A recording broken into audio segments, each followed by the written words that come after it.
Uma das festas mais tradicionais de Caratinga é a festa da Fogueira de São João, que remete à nossa história, e esse ano o professor Hélio Amaral está convidando as pessoas para poder vir aqui ao Instituto Hélio Amaral participar da tradicional fogueira do Instituto Hélio Amaral. Quem achou que a festa de São João em Caratinga iria passar em branco se enganou.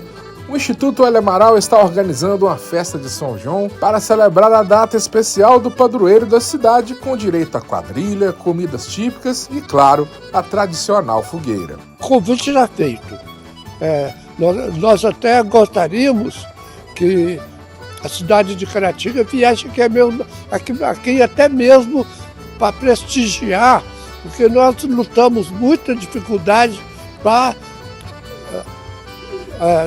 alavancar festas culturais de Caratinga. Esse ano nós vamos fazer a fogueira no dia 22 e vamos prolongar até o dia 23, que é a data certa.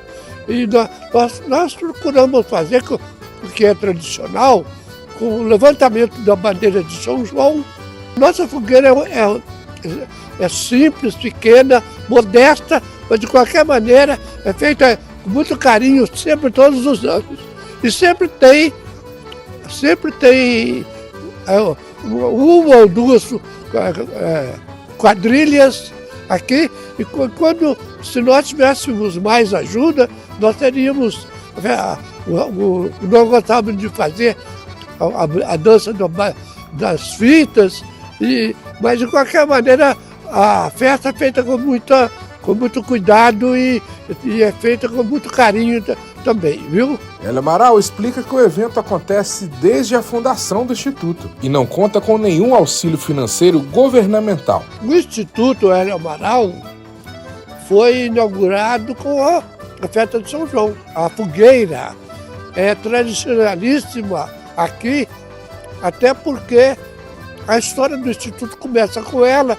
E eu, criança, que nasci na roça, ali de Entre Folhas, a primeira festa grande que eu conheço na minha vida foi a fogueira. O Instituto promove a fogueira e nós fazemos várias coisas que nós consideramos simbólicas, apesar de ser tudo muito simples. O Instituto não tem subvenção pública nenhuma, nem federal, nem estadual, nem municipal.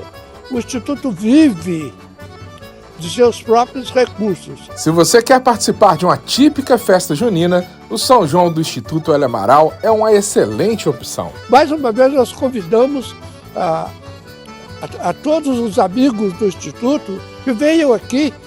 A festa é dia 22, é marcada para 19 horas, mas a intenção é ficar com a festa até tarde, porque a gente pensa até de prolongar um pouco a festa para chegar à meia-noite, porque depois de meia-noite começa o dia de São João. É sempre muito alegre e o Instituto é muito familiar. Caratinga já teve a fogueira de São João muito bonitas, lá, onde hoje é a Praça do Trem, lá no centro da cidade. E na época do Dr. Fabinho, o Dr. Fabinho tinha uma mania de fazer fogueiras enormes, cada vez maiores. Ele tinha essa alegria. Uma pena que uma pessoa voltada para a cultura, para o folclore, como era o caso do Dr. Fabinho, a gente quase não tem mais, o mundo está mudando.